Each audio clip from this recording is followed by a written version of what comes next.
എപ്പോഴാന്നൊക്കെയുള്ള വിചാരത്തിലാണ് ഞാൻ. ഇവർ വരികയും വല്ലാതെ ഒച്ചയെടുക്കുകയും ഇതിൽ നിങ്ങൾ ആരെയും കയറ്റി വിടില്ല, കടത്താൻ പറ്റില്ല, നിങ്ങളിതിൽ വരാൻ പറ്റില്ല എന്നൊക്കെ പറഞ്ഞ് ഭയങ്കരമായിട്ട് ഒച്ചയെടുക്കുന്നു. അപ്പോഴേക്കും എൻ്റെ കൂടെ ഉണ്ടായിരുന്നവർ ഇത് നിങ്ങൾക്ക് ഉള്ള സ്ഥലമല്ലല്ലോ, നിങ്ങൾക്ക് എഴുതി തന്നിട്ടില്ലല്ലോ എന്നൊക്കെ പറഞ്ഞ് ഇവർ തമ്മിൽ ഒരു ചെറിയ തർക്കമുണ്ട്. എന്ത് ചെയ്തിട്ടും ആ സ്ത്രീ നമ്മളെ അങ്ങോട്ട് പോകാനായിട്ട് സമ്മതിക്കുന്നില്ലായിരുന്നു. അപ്പോൾ ഞാൻ എൻ്റെ കൂടെ ഉള്ളവരോട് പറഞ്ഞു, തൽക്കാലം ഇപ്പോൾ നമ്മൾ തിരിച്ച് ഒപ്പം നിന്ന് ഒച്ചയെടുക്കലല്ല വേണ്ടത്. ഞാനും കാര്യമായിട്ടൊന്നും പറഞ്ഞില്ല. ഞാൻ കാര്യമായിട്ടൊന്നും പറയാത്തത്, ഒന്നാമത് എനിക്കെതിരെ ഒച്ചയെടുത്തുകൊണ്ട് വന്നത് ഒരു സ്ത്രീയാണ്. ഞാനെന്തെങ്കിലും എൻ്റെ വായിൽ നിന്ന് എന്തെങ്കിലും പറഞ്ഞിട്ട് പിന്നെ സ്ത്രീ വിരുദ്ധതയായി എന്നെ വല്ല ഭേദ്യം ചെയ്യാൻ വന്ന് ഞാൻ വല്ല തൊട്ട് കഴിഞ്ഞാൽ പിന്നെ സ്ത്രീയുടെ ശരീരത്തിൽ തൊട്ടുവെന്നായി. ഇതൊക്കെ ഉള്ളതുകൊണ്ട് ഞാൻ കൈ പുറകെ കെട്ടി ആദ്യം നിന്നു. അത് നിന്ന ശേഷം വല്ലാതെ ഒച്ചയെടുക്കുന്നു. ഇവിടെ ഇവർ വരാൻ പാടില്ല, ഇവിടെ പ്രചരണത്തിന് വരാൻ പാടില്ല. അപ്പോൾ ഇവർ ആ ഒരു അമ്മ ഒരു മണ്ഡലം പ്രസിഡൻറ്റിൻ്റെ ഭാര്യയാണ്. ഒരു ആ വീഡിയോ കാണുന്നൊരു ഡാർക്ക് ബ്ലൂ സാരി എടുത്തൊരു അമ്മ. ആ അമ്മ, നിന്നെ ഞാൻ എൻ്റെ വീട്ടിലേക്കാണ് വിളിച്ചത്, ഈ റോഡ് ഇവരുടെ അല്ല, അതുകൊണ്ട് നീ ദയവ് ചെയ്ത് എൻ്റെ കൂട്ടത്തിൽ വാ, എൻ്റെ വീട്ടിലോട്ട് വാ എന്ന് പറഞ്ഞ് എന്നെ വിളിച്ചുകൊണ്ടിരിക്കുകയാണ്. പക്ഷേ ഞാൻ പറഞ്ഞു ഒരു പ്രശ്നം വേണ്ട. കാരണം രാഷ്ട്രീയത്തിൽ ബലാബലം പരീക്ഷിക്കേണ്ടത് ഇത്തരത്തിലല്ല. രാഷ്ട്രീയത്തിൽ ബലാബലം പരീക്ഷിക്കേണ്ടത് ആശയങ്ങൾ കൊണ്ടാണ്. നോക്കൂ, പാലക്കാട് എന്ന് പറയുന്ന പ്രദേശത്ത് ഭൂരിപക്ഷം സ്ഥലങ്ങളും UDFൻ്റെ ശക്തി കേന്ദ്രങ്ങളാണ്. UDFൻ്റെ ശക്തി കേന്ദ്രങ്ങളിൽ എല്ലായിടങ്ങളിലും BJP ഉൾപ്പെടെയുള്ള മറ്റെല്ലാ പാർട്ടികളും സധൈര്യം സുഖമായി പ്രചരണം നടത്തുന്നുണ്ട്. ഒരു ചെറിയ സ്ഥലത്ത് ശക്തിയുണ്ട് എന്നൊരൊറ്റ കാരണം കൊണ്ട് അവിടെ ബാക്കിയുള്ള പാർട്ടികൾ പ്രചരണത്തിന് വരരുത്, അവിടെ വരാൻ പാടില്ല എന്നൊക്കെ പറയുന്നത് എത്ര ജനാധിപത്യ വിരുദ്ധമായ നിലപാടാണ്, എത്ര സങ്കുചിതമായ മനസ്സായിട്ടാണ് അവരവിടെ നിൽക്കുന്നതെന്നുള്ളത് എന്നെ വല്ലാതെ അത്ഭുതപ്പെടുത്തുകയും വല്ലാതെ വേദനിപ്പിക്കുകയും ചെയ്ത ഒരു കാര്യമാണ്. കാരണം ഒരു ജനാധിപത്യ രാജ്യത്ത് എൻ്റെ സഞ്ചാര സ്വാതന്ത്ര്യത്തെ, അമ്പലത്തിലോട്ട് പോയിക്കൊണ്ടിരുന്ന എന്നെ തടഞ്ഞു നിർത്തി ഒച്ചയെടുത്ത് ഇതിലെ പോകാൻ പാടില്ലെന്ന് പറയുന്നു. പാലക്കാട്ടെ ജനവിധിയെ തടയാൻ BJP ഗുണ്ടാ സംഘത്തിന് കഴിയില്ല. നമ്മൾ ജയിക്കും. വാക്ക്. പിഷാരടി പാലക്കാട്ടെ MLA ആവും. ജനങ്ങൾ നയിക്കും, ജനങ്ങൾ ജയിക്കും എന്ന് പറഞ്ഞുകൊണ്ട് പിഷാരടിയുടെ പ്രചരണത്തിൻ്റെ ഒരു വീഡിയോ കൂടി പങ്കുവച്ചിട്ടുണ്ട്. നിങ്ങൾ കണ്ടുകൊണ്ടിരിക്കുന്ന വീഡിയോ കൂടി പങ്കുവച്ചിട്ടുണ്ട് ഷാഫി പറമ്പിൽ.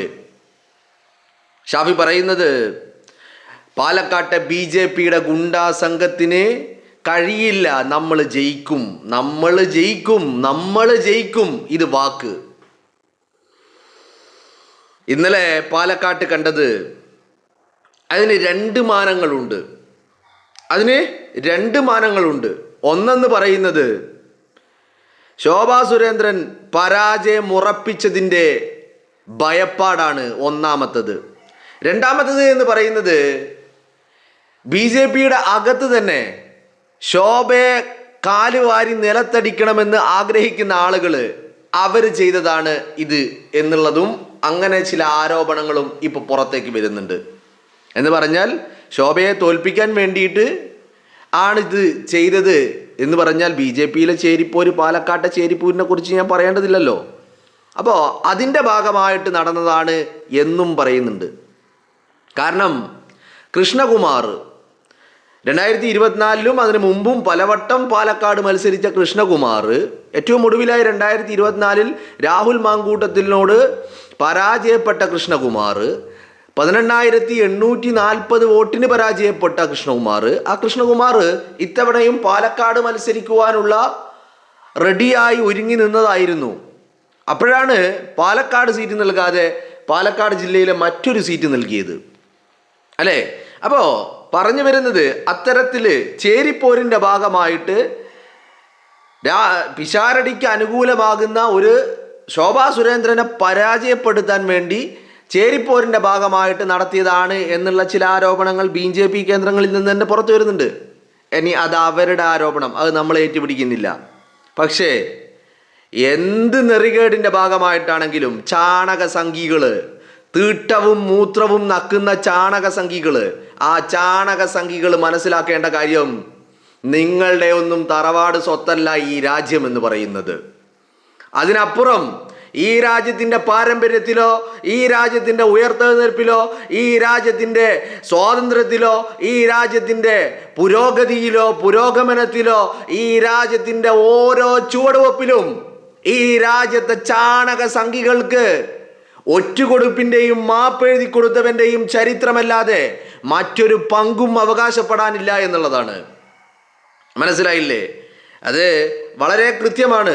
സ്ത്രീകളെ മുന്നിൽ നിർത്തുക. കാരണം എന്താ, സ്ത്രീകളെ മുന്നിൽ നിർത്താൽ വേറെ ഏതെങ്കിലും ഒരു ആണൊരുത്തനായിരിക്കണമായിരുന്നു ഇന്നലെ അവിടെ വന്നത്. ആണൊരുത്തൻ എന്ന് പറഞ്ഞത് ഞാൻ അവൻ്റെ നട്ടലിൻ്റെ ബലം കൊണ്ടല്ല, ഫിസിക്കലി ഒരു പുരുഷനായ ഒരുത്തനായിരിക്കണമായിരുന്നു ഇന്നലെ അവിടെ വന്ന് പിശാരടി തടഞ്ഞതെങ്കിൽ കരണം പുകച്ചിട്ട് അവനെ ആവിലും കുന്തിരിക്കവും വാങ്ങി വെച്ച് വിരിച്ച് കിടത്തേണ്ട ഗതികേടിലേക്ക് എത്തിക്കുമായിരുന്നു. ചാണകസംഖികൾ മനസ്സിലാക്കേണ്ടത്, ഇത് നരേന്ദ്രമോദിയുടെ ഗുജറാത്തല്ല, ഇത് അമിത്ഷായുടെ ഗുജറാത്തല്ല, ഇത് യോഗി ആദിത്യനാഥിന്റെ UP അല്ല, ഇത് കേരളമാണ് എന്നുള്ളത് നിങ്ങൾ മനസ്സിലാക്കിക്കോ. പാലക്കാട് ഷാഫിയുടെ തട്ടകമാ, പാലക്കാട് ഷാഫിയുടെ തട്ടകമാ. ഷാഫി വടകരയിലെ MP ആണെങ്കിലും പാലക്കാടാണ് അയാളുടെ തട്ടകം, പാലക്കാടാണ് അയാളുടെ തട്ടകം. പാലക്കാട്ടൻ ജനത ഷാഫി പറഞ്ഞാൽ നോ കോംപ്രമൈസ്, അതിനെ അവർ തട്ടില്ല, അതിനെ അവർ നിരാകരിക്കില്ല. ഷാഫി വാക്ക് പറയുന്നു, രമേശ് പിഷാരടി വിജയിക്കും, നമ്മൾ വിജയിക്കും, പാലക്കാട് വിജയിക്കും, MLA ആവും രമേശ് പിഷാരടി, ഇതെൻ്റെ വാക്കാണെന്ന് അയാൾ പറയുന്നുണ്ടെങ്കിൽ സംഘ് പരിവാറുകാരാ നിങ്ങളൊരു കാര്യം എഴുതി വെച്ചോ. ശോഭാ സുരേന്ദ്രനല്ല, ഞാൻ കഴിഞ്ഞ ദിവസവും പറഞ്ഞു, സാക്ഷാൽ നരേന്ദ്രമോദി വന്ന് പാലക്കാട് മത്സരിച്ചാലും നോ വേ, നോ വേ. കഴിഞ്ഞ ദിവസം നിങ്ങൾ പാലക്കാട് കോട്ട മൈതാനിയിൽ നരേന്ദ്രമോദിയെ കൊണ്ടുവന്നല്ലോ, കൊണ്ടുവന്നില്ലേ? നരേന്ദ്രമോദിയെ കൊണ്ടുവന്നിട്ട് ഈ BJPയുടെ നരേന്ദ്രമോദി ആണെങ്കിലും ശരി, അമിത്ഷായാണെങ്കിലും ശരി, ഇനി ഏത് കൊടി കുത്തിയവനാണെങ്കിലും ശരി, കേരളം അത് സംഘ് പരിവാറിന് വളക്കൂറില്ലാത്ത മണ്ണ, അത് സംഘ് പരിവാറിനെ കാലുകൊണ്ട് ചവിട്ടി തെറിപ്പിച്ച മണ്ണ. ആ മണ്ണില് ഇവിടെ സംഘ് പരിവാറുകാരല്ലാത്തവരങ്ങോട്ട് വിചാരിക്കുക ഇവിടെ പ്രചാരണത്തിന് ഒരു മോഡിയും വരണ്ട, ഒരു പുന്നാര മക്കളും വരണ്ട എന്ന് കരുതിയാൽ അത്രയേ ഉള്ളൂ. പക്ഷേ അതല്ല രീതി. ഇതൊരു ജനാധിപത്യ രാഷ്ട്രമാ, എല്ലാവർക്കും അവകാശമുണ്ട്. ചാണകം തിന്നുന്ന മലരുകൾക്കും അവകാശമുണ്ട്, ഇല്ലെന്നൊന്നും പറയുന്നില്ല. ആ മലരുകൾക്കും അവരുടെ അവകാശങ്ങൾ വകവെച്ചു കൊടുത്തുകൊണ്ട് തന്നെയാണ് ഇവിടുത്തെ ജനാധിപത്യത്തെ സംരക്ഷിക്കുവാൻ വേണ്ടിയുള്ള പോരാട്ടത്തിന് മലയാളി ഇറങ്ങി പുറപ്പെട്ടിട്ടുള്ളത്. അതുകൊണ്ട് ഈ പറയുന്ന പാലക്കാട്ടെ ഇട്ടാവട്ടത്തിൽ മൂഞ്ചിക്കളിക്കുന്ന BJPയുടെ സംഘ് പരിവാറിൻ്റെ ശവന്തീനികളോട്, തീട്ടം ദീനികളോട്, മലം ദീനികളോട് പറയാനുള്ളത്, ഇതിന് മറുപടി പാലക്കാട്ടെ ജനം പറയും. ഏപ്രിൽ 9 എന്ന് പറയുന്നത് അതിവിദൂരമല്ല. ഇനി വെറും 4, 5, 6 ഒരാഴ്ചക്കാലം അല്ലേ, ഇന്ന് 2-ാം തീയതിയാ, ഒരാഴ്ചക്കാലം, ഒരൊറ്റൊരാഴ്ചക്കാലം മാത്രം നിങ്ങൾ പാലക്കാട്ട് എന്തൊക്കെ തലകുത്തി മറിഞ്ഞാലും നിങ്ങളുടെ അടിവേരങ്ങനെ അടിയോടെ അതിൻ്റെ മൊരട്ടടക്കം ചെത്തി മാറ്റുമെന്നുള്ള കാര്യത്തിൽ ഒരു തർക്കവും ഒരു സംഘ് പരിവാറുകാരനും വേണ്ട. വല്ലാതെ കടന്ന് നകളിക്കേണ്ട. ഇത് കേരളമാണ് എന്നുള്ളത് നിങ്ങൾ ഓർത്തു വെച്ചോ. ഇവിടെ പല രീതിയിൽ 100 വർഷമായി അല്ലേ RSS പിറവിയെടുത്തിട്ട് 100 വർഷമല്ലേ. ആ 100 വർഷക്കാലത്തിൽ RSS ചെയ്യാൻ സാധിക്കുന്നതൊക്കെ ചെയ്യാൻ പല ആവർത്തി ശ്രമിച്ചതാ. ഈ ജനത പുറങ്കാല് കൊണ്ട് തട്ടിയെറിഞ്ഞിട്ടുണ്ട് ഈ ജനത. അതുകൊണ്ട് ഈ പറയുന്ന കളികളൊന്നും ഇവിടെ നടക്കില്ല. മനസ്സിലായില്ലേ? ഷാഫി ഒരു വരവ് കൂടി വരാനുണ്ട് പാലക്കാട്ടേക്ക്. വന്നിട്ടുണ്ട്, ഷാഫി കണ്ടിട്ടുമുണ്ട്, ഷാഫി പറഞ്ഞിട്ടുമുണ്ട് പാലക്കാട്ടൂരുകാരോട്. ഇന്നിപ്പോൾ ഷാഫി പറയുക, ഇതെൻ്റെ വാക്കാണ്, BJPയുടെ ഗുണ്ടായുസത്തിന് പാലക്കാടിൻ്റെ മണ്ണില് സ്ഥാനമില്ല. അതല്ലെങ്കിലും അങ്ങനെയാണല്ലോ, ആക്രമിച്ച് കീഴ്പ്പെടുത്തുക എന്നുള്ളതായിരുന്നല്ലോ ഇവരുടെ ഒരു സ്ട്രാറ്റജി തന്നെ അല്ലേ. നരേന്ദ്രമോദി എന്ന് പറയുന്ന രാഷ്ട്രീയക്കാരൻ്റെ ഉത്ഭവം തന്നെ എവിടുന്ന? 2002 ഗുജറാത്ത് കലാപത്തിൽ നിന്നാ. സ്ത്രീകളെയും യുവതികളെയും ഗർഭിണികളെയും നിഷ്കരുണം ക്രൂരമായി ആക്രമിച്ച് കീഴ്പ്പെടുത്തി ബലാത്സംഗം ചെയ്ത് പീഡിപ്പിച്ച് ഉദരത്തിലിരിക്കുന്ന കുഞ്ഞിനെ പോലും പുറത്തേക്ക്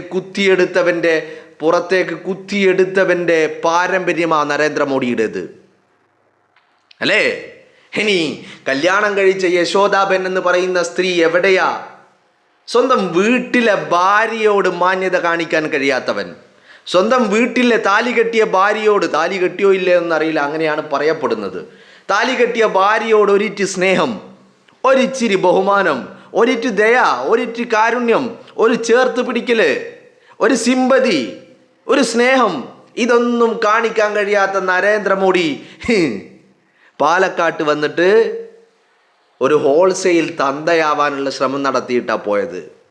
എത്രയൊക്കെ ശ്രമിച്ചാലും നരേന്ദ്രമോദിയും നരേന്ദ്രമോദിയുടെ ചാണകം തിന്നുന്ന അടിമകളും സംഘ് പരിവാറുകാരും ക്രിമിനലുകൾ മനസ്സിലാക്കേണ്ടത് ഇത് കേരളമാ. അത്രമാത്രം മനസ്സിലാക്കിയാൽ മതി. ഇത് കേരളമാണ് എന്നുള്ളത് മാത്രം മനസ്സിലാക്കിയാൽ മതി. ഇവിടെ സംഘ് പരിവാറിൻ്റെ പരിപ്പ് വേവില്ല എന്നുള്ളതാണ് പറഞ്ഞു വരുന്നത്. ഇവിടെ തടയാനും പിടിക്കാനും ഒക്കെ ആണെങ്കിൽ ഇവിടെ പലരും തുനിഞ്ഞിറങ്ങിക്കഴിഞ്ഞാൽ സംഘ് പരിവാറുകാരന് പിന്നെ കണ്ടം വഴി ഓടേണ്ടി വരും. അത് ചെയ്യാത്തത് അതിന് കെൽപ്പില്ലാത്തത് കൊണ്ടല്ല, അത് ചെയ്യാത്തത് വളരെ കൃത്യമായിട്ട് ജനാധിപത്യ രാജ്യമാണ് എന്നുള്ളത്, എന്നെപ്പോലെ തന്നെ അവനും അവകാശങ്ങളുണ്ട് എന്ന് പൂർണ്ണമായും അംഗീകരിക്കുന്നത് കൊണ്ട് മാത്രമാണ് എന്നുള്ളത് സംഘ് പരിവാറുകാരൻ മറക്കണ്ട. അല്ലാതെ കൈമഴക്കവോ വെയ്മഴക്കവോ ഒന്നും ഇല്ലാത്തത് കൊണ്ടോ, അതിനുള്ള ശാരീരിക ക്ഷമതയില്ലാത്തത് കൊണ്ടോ, അതിനുള്ള നട്ടലില്ലാത്തത് കൊണ്ടോ എന്നൊന്നും ആണെന്നുള്ളത് സംഘ് പരിവാറിനെ തെറ്റിദ്ധരിക്കണ്ട. അങ്ങനെയൊന്നും കരുതുകയും വേണ്ട. അപ്പോൾ പറഞ്ഞു വരുന്നത്, പാലക്കാട്ട് വലിയ ഒരു പരാജയ ഭീതി ഇവരെ വേട്ടയാടുന്നുണ്ട്. അതിൽ ഒന്നാമത്തെ കാരണം എന്ന് പറയുന്നത് രമേശ് പിഷാരടി സ്ഥാനാർത്ഥിയായി പാലക്കാട്ട് എത്തിയ രമേശ് പിഷാരടിയാണ്. സ്ഥാനാർത്ഥിയായി പാലക്കാട്ട് എത്തുന്നതിന് മുമ്പ് രമേശ് പിഷാരടി മറ്റൊരാളായിരുന്നു. പക്ഷേ സ്ഥാനാർത്ഥിയായി പാലക്കാട്ട് എത്തിയ രമേശ് പിഷാരടി അത് മറ്റൊരു വ്യക്തിത്വമാണ്. ഒന്ന് അത് തന്നെയാണ് ഫാക്ടർ. രണ്ടാമത്തെ ഘടകം എന്ന് പറയുന്നത് ഷാഫി പറമ്പിൽ എന്ന് പറയുന്ന ഘടകമാണ്. ആ ഘടകം വലിയ അർത്ഥത്തിൽ പാലക്കാടിനെ സ്വാധീനിക്കുമെന്നുള്ളതാണ്. അപ്പം ഞാൻ പറഞ്ഞു വരുന്നത്, ഭീഷണിപ്പെടുത്തി ഭയപ്പെടുത്തി ഗുണ്ടായുസം കാണിച്ച് എന്തെങ്കിലുമൊക്കെ നേടാമെന്ന് ഏതെങ്കിലും സംഘ് പരിവാരൻ ചാണകം തീനി അങ്ങനെ വിശ്വസിക്കുന്നുണ്ടെങ്കിൽ അത് നീ നിൻ്റെ വീട്ടിലുള്ളവരോട് എടുത്താൽ മതി എന്നുള്ളത് മാത്രമേ പറയാനുള്ളൂ. നീ നിൻ്റെ വീട്ടിലുള്ളവരോട്, നീ ചെല്ലും ചെലവും കൊടുക്കുന്നതാണെങ്കിലും ശരി, കൊടുക്കാത്തതാണെങ്കിലും ശരി, ഇനി എന്താണെങ്കിലും ശരി, ഇനി അതല്ല നരേന്ദ്രമോദിയെ പോലെ വീട്ടിലുള്ളവളെയും പുറത്തു നിർത്തുന്നവനാണെങ്കിലും ശരി, ആരാണെങ്കിലും ശരി, നിൻ്റെ ആ അഭ്യാസം, നിൻ്റെ ആ ഗുണ്ടായുസം വീട്ടിലുള്ളവരോട് മതി. അത് കേരളത്തിൻ്റെ പൊതുസമൂഹത്തിനോട് വേണ്ട എന്നുള്ള ഒരു താക്കീത് മാത്രമാണിത്. കാരണം ഞങ്ങൾ അങ്ങോട്ട് ഇറങ്ങിത്തിരിച്ചാൽ, തടയാനും പിടിക്കാനും ഇറങ്ങിത്തിരിച്ചാൽ നീയൊന്നും അത് താങ്ങൂല.